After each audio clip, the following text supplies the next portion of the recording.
अत्यंत प्रभावी श्री हनुमंताची सेवा दर शनिवारी किंवा आपल्या प्रश्नांच्या स्वरूपाप्रमाणे तीव्रतेप्रमाणे दररोज करायची सेवा अशी आहे की हनुमंताचा जन्म सूर्योदयात झाला होता. म्हणूनच सूर्योदय झाल्याबरोबर हनुमंताचे पूजन करून ही दिलेली सर्व स्तोत्र मंत्र वाचून सेवा करावी. श्री स्वामी समर्थ. तुमचं सगळ्यांचं माझ्या चॅनलमध्ये मनापासून स्वागत आहे.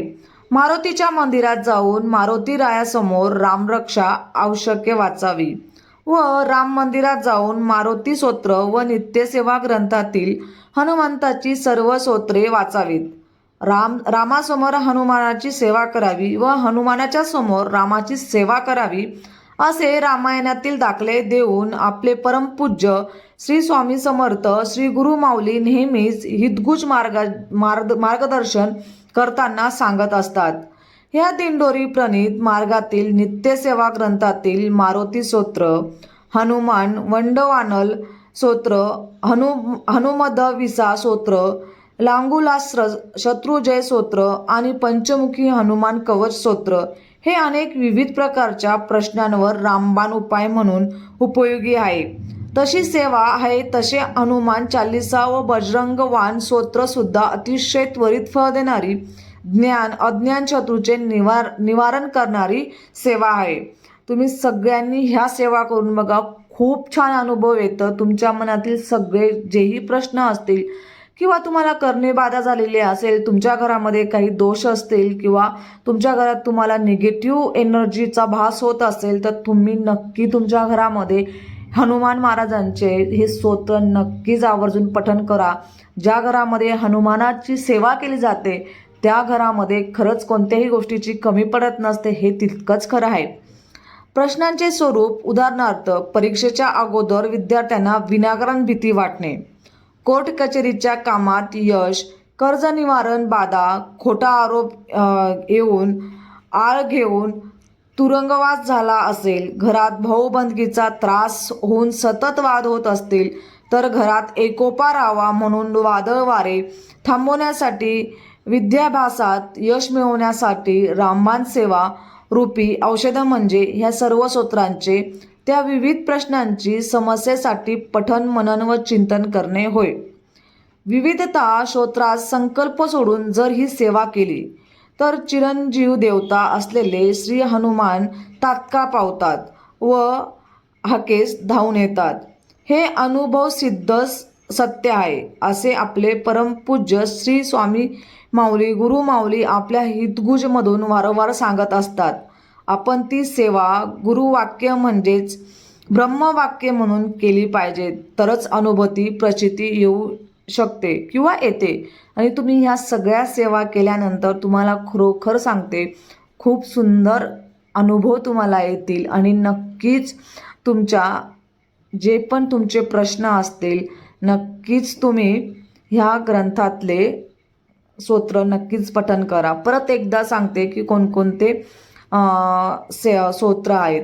तर नित्यसेवे ग्रंथातील मारुती स्तोत्र, हनुमान वडवानल स्तोत्र, हनुमदविसा स्तोत्र, लागुला शस्त्र शत्रुजय स्तोत्र आणि पंचमुखी हनुमान कवच स्तोत्र हे अनेक आपल्या नित्यसेवेमध्ये अनेक स्तोत्र आहेत. सगळ्या प्रकारच्या प्रश्नांवरती खरंच रामबाण उपाय म्हणून तुम्ही हे स्तोत्र तरी तुमच्या घरात आवर्जून पठण करा. नक्की करून बघा. ही सेवा खूप अद्भुत सेवा आहे आणि आपल्या घरामध्ये नेहमी पॉझिटिव्ह एनर्जी किंवा आपल्या घरामध्ये करणी बाधा, नेहमी आपल्या घरात वादविवाद असतील, भावबंदकीचे वादविवाद होत असतील, तुमच्या घरात एकोपा राहत नसेल किंवा तुमच्या घरामध्ये खूप जास्त निगेटिव्ह एनर्जी असेल तर सगळ्यात प्रभावी सेवा आहे ही. नक्कीच तुम्ही करून बघा आणि ह्या सेवे केल्याने तुमच्या सगळ्या घरातील सगळे दोष निघून आणि तुमच्या घरात खरं सांगते प्रसन्न वाटेल आणि खूप सुंदर आणि खूप अनुभव येतील. सर्व श्री स्वामी समर्थ सेवेकरांनी परिवाराच्या कल्याणासाठी ह्या देवतेचा आशीर्वाद अखंड त्यांच्या पाठीशी राहावा म्हणून अष्टमहाशक्तीपीठ गुरुपीठ त्र्यंबकेश्वर येथे गुरुमाऊली यांनी कालभैरवनाथ महाराज यांच्याबरोबरच अत्यंत भव्य अशी पंचमुखी हनुमानाची मूर्ती स्थापित केलेली आहे. अशी मूर्ती संबंध देशात कुठेच नाही आहे.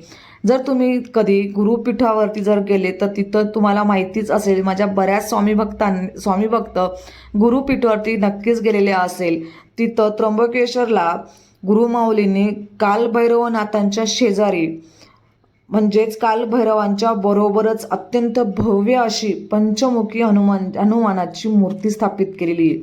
आणि अशी मूर्ती खरंच कुठेच नाही आहे. तुम्ही जा, त्यांचं नक्कीच पंचमुखी हनुमानाचं नक्कीच दर्शन घ्या आणि महाराजांचंही तिथं जाऊन दर्शन घ्या.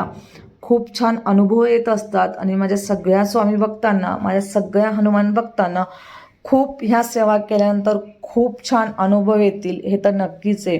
माझे सगळे स्वामी भक्त नित्यसेवा करत असतात. त्याचबरोबर नित्यसेवेमध्ये तुम्ही रोज रामरक्षा तरी आवर्जून म्हणा, नंतर हनुमान स्तोत्र म्हणा. सगळ्या गोष्टी जर तुम्ही तर केल्या ना, तर तुमच्या घरामधल्या सगळ्या गोष्टी निघून आणि तुमच्या घरामध्ये नेहमी सकारात्मक ऊर्जा नक्कीच येईल आणि नक्कीच राहील. तर आजची सेवा किंवा आजचा व्हिडिओ महाराजांच्या चरणी रुजू करते आणि आजचा व्हिडिओ इथंच संपवते. व्हिडिओ आवडला असेल तर नक्कीच तुम्ही लाईक, शेअर, सबस्क्राईब करायला अजिबात विसरू नका. परत भेटूया अशाच नवीन व्हिडिओसोबत. तोपर्यंत सगळ्यांना श्री स्वामी समर्थ. धन्यवाद.